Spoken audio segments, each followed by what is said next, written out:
কুরবানি যে কনসেপ্ট, এই কুরবান শব্দটা প্রথম ব্যবহার হয়েছে কখন? কাবিল এবং হাবিল, হযরতে আদম আলাইহিস সালামের দুই সন্তান। পৃথিবীতে প্রথম হত্যা যজ্ঞ কাবিলের মাধ্যমে হচ্ছে, ঠিক না? তো কোরআন শরীফের মধ্যে আমার আল্লাহ বলছেন ওয়াতলু আলাইহিম নাবাআ ইবনাই আদামা বিল হক। হাবিব, কোরআনে পাকের মধ্যে আপনি আদম আলাইহিস সালামের দুই সন্তানের কাহিনীটা তুলে ধরেন। ইসকাররাবা কুরবানা, ইসকাররাবা কুরবানা, তারা দুইজন কুরবানি করেছিল। তাইলে পৃথিবীতে প্রথম কুরবানি করেন কে? হযরত আদম আলাইহিস সালামের দুই সন্তান। কুরবান মানে কি? কুরবান মানে হচ্ছে সাদাকা বা কোনো কিছু দিয়ে আল্লাহ রাব্বুল আলামিনের নৈকট্য অর্জন করা, জেনারেল অর্থ। কিন্তু স্পেসিফিক মিনিং হচ্ছে মুফাসসিরিনে কেরাম প্রায় প্রত্যেক তাফসীরের কিতাবের মধ্যে এভাবে এসেছে। স্পেসিফিক মিনিং হচ্ছে জবাই করে উৎসর্গ করে আল্লাহর রাস্তায় আল্লাহ রাব্বুল আলামিনের নৈকট্য অর্জন করা, বিজবাহ, জবাই করার মাধ্যমে। এখান থেকে কুরবানি শব্দ, কুরবানি নৈকট্য, মা ইয়াতাকাররাবু ইলাল্লাহ, যেটার মাধ্যমে আল্লাহর তাকাররুব বা নৈকট্য অর্জন করা হয়, এটাকে বলে কুরবানি। এটাকে কি বলে? কুরবানি। এখন হযরত আদম আলাইহিস সালামের টাইমে এটাকে বলে প্রিমিট। এটা শরীয়তের কয়েকটা ধাপ আছে।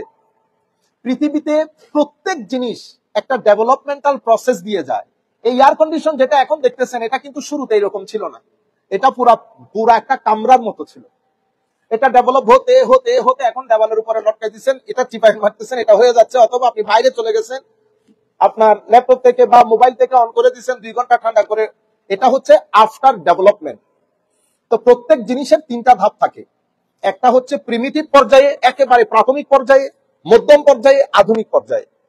ইসলামী শরীয়ত যেটা আমার নবী সাল্লাল্লাহু আলাইহি ওয়াসাল্লাম নিয়ে এসেছেন, এটা হচ্ছে মডার্ন ফর্ম অফ ইসলামিক শরিয়া। হযরত ইব্রাহিম আলাইহিস সালাম যেটা দিয়েছেন, এটা প্রিমিটিভ পর্যায়ে, একেবারে প্রাথমিক পর্যায়ে। তো তখন তার কোনো বনি আদম ছিল না। আল্লাহ রাব্বুল আলামিন হাওয়া আলাইহিস সালামের শেকমে পাকের মধ্যে প্রত্যেক শেকমে দুইটা সন্তান দান করতেন, ছেলে মেয়ে, ছেলে মেয়ে। এভাবে প্রথম শেকমে যারা জন্মগ্রহণ করত, ছেলে মেয়ে, এদের সাথে দ্বিতীয় শেকমে জন্মগ্রহণ করা ছেলে মেয়ে বিয়ে হইতো। এই ছেলের সাথে ওই মেয়ের, আর এই মেয়ের সাথে ওই ছেলের। বুঝা গেছে? ঘটনা চক্রে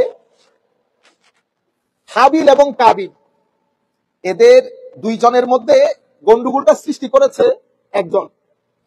তাদের একজনের সাথে জন্ম করা মেয়েটা অপেক্ষাকৃত কম সুন্দর ছিল আরেকজনের চেয়ে। এখন এ বলতেছেন আমি শরীয়ত মানি না, কারণ আমার সাথে জন্মগ্রহণ করা মেয়েটা অপেক্ষাকৃত তোমারটার চেয়ে বেশি সুন্দর।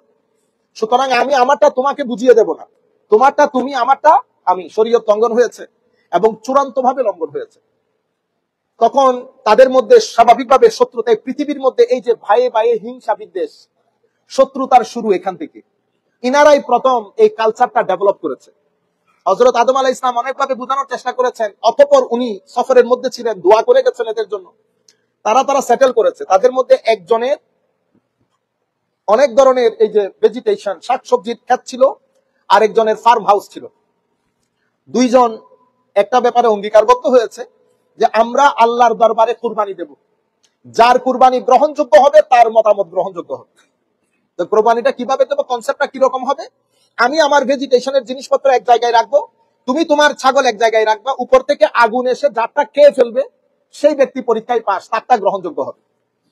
তো স্বাভাবিকভাবে যে হিংসা ফাসাদ সৃষ্টি করতে চাচ্ছিল, স্বাভাবিকভাবে সেই কাবিলের মাধ্যমে সে এই উপর থেকে আগুন এসে হাবিল একটা গ্রহণ করেছে ছাগল, কাবিল এটা গ্রহণ করে নাই।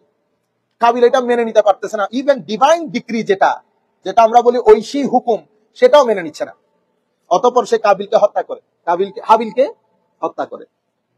এখান থেকে ভাইয়ে ভাইয়ে শত্রুতা, এই যে কুরবানি দেওয়া, এই যাত্রা শুরু।